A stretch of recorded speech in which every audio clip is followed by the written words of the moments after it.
तो बहुत बहुत स्वागत है जोरदार तरीके से मेरे इंडियन कोस्ट गार्ड के जितने भी लाल हैं। Exactly Indian Coast Guard assistant commandant की वैकेंसी को लेकर लगातार जिक्र चल रहा है कि सर न्यू वैकेंसी 2025 की कब आनी है। तो आज चलिए कंप्लीट डिटेल लेके मैं आपके सामने हाजिर हूँ इंडियन कोस्ट गार्ड की हर अपडेट के बारे में।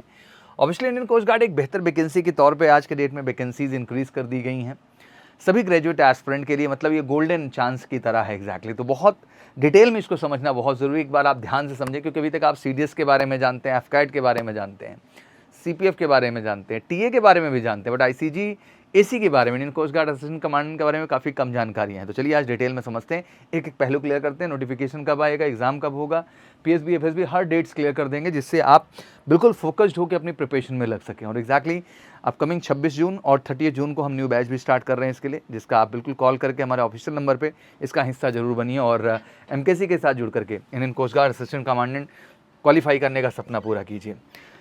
इस्टेब्लिशमेंट 1978 में under the Ministry of Defence हुआ। इंडियन कोस्ट गार्ड की बात करें, बेसिक जो रोल इनका है, प्रोटेक्ट इंडियन मार्टाइन जो है interest and search and rescue part है इनका एसआर, एंड एनवायरमेंटल प्रोटेक्शन भी इनकी जिम्मेदारी पे है। मोटो इनका क्लियर है कि बी प्रोटेक्ट वयम रक्षामा, तो ये बेसिकली इनका वार क्राई है, कह लीजिए मोटो है जो भी इनका टारगेट है। एग्जैक्टली तो ये रही इंडियन कोस्ट गार्ड की एक विशेष इन्फॉर्मेशन जो इनके बारे में जानना जरूरी है। Who is an assistant commandant, तो ग्रुप ए गैजेटेड ऑफिसर होता है इंडियन कोस्ट गार्ड का, ऑब्वियसली ए ग्रेड का officer. Inter level post in officer cadre होता है। Role equivalent to the lieutenant in navy, जो नेवी में लेफ्टिनेंट होते हैं उसके इक्विवेलेंट पोजीशन से शुरुआत होती है। Leads operation to sea and coastal security units, इनकी जिम्मेदारी हर तरह के ऑपरेशन को लीड करना होता है, जो भी कोस्टल या जो है सिक्योरिटी यूनिट्स हैं उनको लेकर के। ब्रांचेज इन असिस्टेंट कमांडेंट एंट्री तो जनरल ड्यूटी भी है, टेक्निकल में मैकेनिकल एंड इलेक्ट्रिकल है, ऑन कमर्शियल पायलट एंट्री है एंड लॉ एंट्री है। तो ये 4 कैटेगरी में बटा हुआ है, मतलब वैकेंसी जनरल ड्यूटी कैटेगरी में भी आती हैं जो सिंपल ग्रेजुएट्स जाते हैं, जो बीटेक होल्डर हैं वो टेक्निकल में मतलब मैकेनिकल इलेक्ट्रिकल के लिए जाते हैं, जिनके पास सीपीएसएल मतलब कमर्शियल पायलट लाइसेंस है उनके लिए भी अपॉर्चुनिटीज़ आती है, और जिन्होंने लॉ कंप्लीट किया उनके लिए लॉ एंट्री भी यहाँ अपॉर्चुनिटी के तौर पर हो जाती है।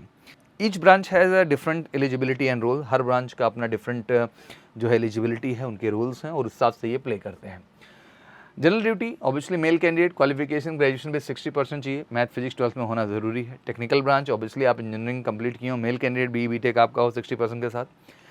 सीपीएल की बात करें तो शॉर्ट सर्विस कमीशन कैटेगरी है, मेल फीमेल दोनों जा सकते हैं। 12th विद पीसीएम होना इसमें ज़रूरी है and valid commercial pilot licence होना चाहिए डीजीसी के द्वारा इशू। लॉ एंट्री में obviously male female both, qualification degree in law with 60% आपका होना चाहिए। एज जीडी और टेक के लिए 21 से 25 साल है, सीपीएसएल और एसए के लिए जो है वो 19 से 25 साल है।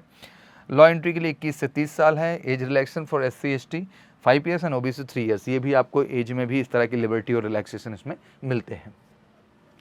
फिर आता है स्टेज सिलेक्शन प्रोसेस का, तो पहला स्टेज कंप्यूटर बेस्ड टेस्ट है जो सबसे इंपॉर्टेंट है, सीबीटी। फिर स्टेज 2 आपका जिसमें प्रिलिमिनरी आपका सिलेक्शन बोर्ड पीएसबी होता है, mental ability test, picture perception test, मतलब सीसीबीटी एक तरीके से क्यूमुलेटिव जो है एक बैटरी टेस्ट होता है जो कि रीजनिंग जैसे कि एसएसबी में ओआईआर होता है उसी तरह से, और PPDT picture perception and description test. फिर स्टेज 3 आपका फाइनल सिलेक्शन बोर्ड एफएसबी होता है, इसमें साइकोलॉजी जीटी और इंटरव्यू रहेगा एसएसबी के तरीके। फिर स्टेज 4 मेडिकल एग्जामिनेशन और फाइनल स्टेज 5 पे फाइनल मेरिट लिस्ट आ जाती है। बात करें आईसीजीसी सिलेक्शन प्रोसेस में तो stage 1 coast guard common service commandant CGCAT का आपको बिल्कुल फॉर्म अप्लाई करना होता है और इसमें अपीयर होना होता है। 100 क्वेश्चंस आते हैं, हर क्वेश्चन 4 नंबर का होता है एंड ऑब्वियसली आपका 400 मार्क्स का पेपर हो जाता है। 100 क्वेश्चन होते हैं, 2 घंटे का टाइम होता है, मतलब एक तरीके से समझे तो 120 मिनट्स में आपको 100 क्वेश्चन अप्रोच करने होते हैं। 4 मार्क्स है, 1/4 की आपको नेगेटिव मार्किंग भी रहती है। तो जो भी करना है एक्यूरेसी बड़ा इंपॉर्टेंट है, आपको इंग्लिश, रीजनिंग, अर्थमेटिक, साइंस और जनरल नॉलेज सब पे बढ़िया ढंग से काम करना होता है अगर आप चाहते हैं वाकई में इसमें बेस्ट परफॉर्मेंस करना तो। एग्जैक्टली और इसकी बेहतर गाइडेंस भी आपको एमकेएसपी मिलेगी, स्पेशल बैचेज हैं आईसीजी एसी के जिनसे जुड़ सकते हैं ऑफलाइन ऑनलाइन दोनों ही स्टेजेस में, और एक बेहतर तैयारी कर सकते हैं आने वाले एग्जाम के लिए। स्टेज 2 पीएसबी है जिसमें मैंने बताया आपको पहले तो कंप्यूटराइज कॉग्निटिव बैटरी टेस्ट होता है, सीसीबीटी ऑब्जेक्टिव टाइप रहता है, इंग्लिश में रहेगा केवल। फिर पीपीडीटी आपका है picture perception and description test and discussion English Hindi both language allowed है। क्वालिफाइंग इन नेचर है, पास या फेल ही होगा। फिर फाइनली आपको फाइनल सिलेक्शन बोर्ड के लिए बुलाएंगे एंड ऑब्वियसली वो qualify the stage 2 will be inform via their personal login IDs. FSB final selection is held on the coast guard selection board Noida में होता है एंड द लास्ट 5 डेज की पूरी journey होती है, सब कुछ इसमें psychology, group task and personal interview her cheese involve होती हैं। मतलब वही जो हमारे कमीशन एंट्री में एसएसबी पूरा प्रोसेस होता है, इसमें 2 हिस्से में बांट दिया गया, पीएसबी और एफएसबी प्रोसेस पूरा वही होता है जैसे वहाँ पे है।